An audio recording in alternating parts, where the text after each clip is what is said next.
Le système solaire est composé d'une étoile au Soleil et de planètes qui se déplacent autour d'elle, classées en deux catégories.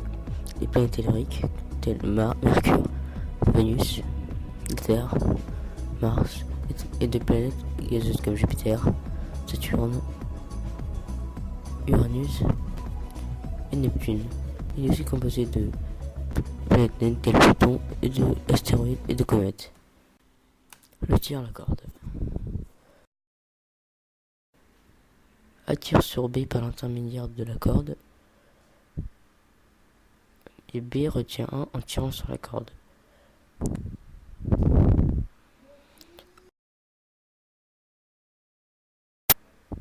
A et B exercent l'un sur l'autre des actions de même valeur mais de sens opposés.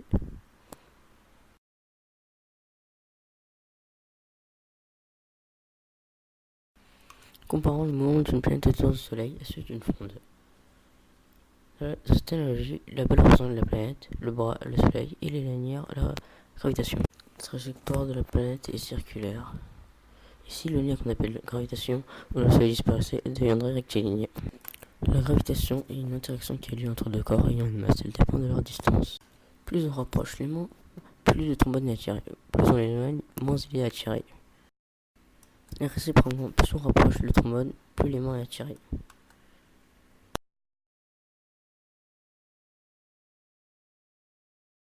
Lorsqu'on lance la balle, ça se rajoute entre un circulaire puis rectiligne. La balle est comparée à la planète, l'aimant au Soleil et le magnétisme à la gravitation.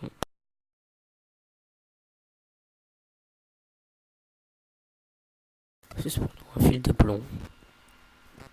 La direction du fil de plomb est verticale. Prenons une balle et faisons-la tomber. Observons la chromatographie de la chute. Le poids est la manifestation de l'attraction gravitationnelle exercée par la Terre. Sa direction verticale et son sens vers le bas.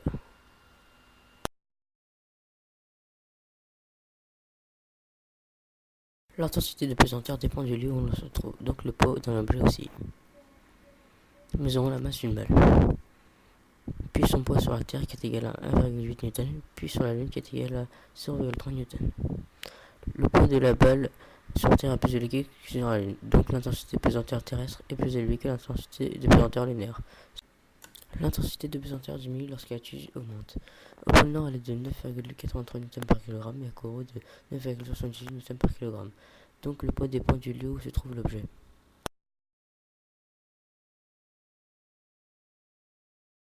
Observons la chute de deux objets de masse identique mais de hauteurs différentes. Observons la chromatographie. Le temps réalisé par la chute 1 est plus important que celui de la chute 2. Donc l'énergie cinétique 1 est plus élevée que l'énergie cinétique 2. Les masses étant les mêmes, cela est dû à la différence des hauteurs. Observons la chute aussi de deux objets de hauteur égale mais de masse différente. Observons la chromatographie. Le temps réalisé par la chute 1 est plus important que celui de la chute 3. L'énergie cinétique dépend de la masse et de la pression, à ne pas confondre avec la vitesse qui ne dépend pas de la masse.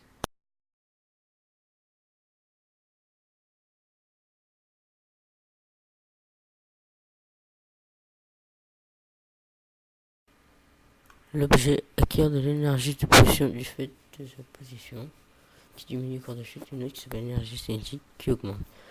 Lors d'un choc, cette énergie se transforme en énergie de déformation.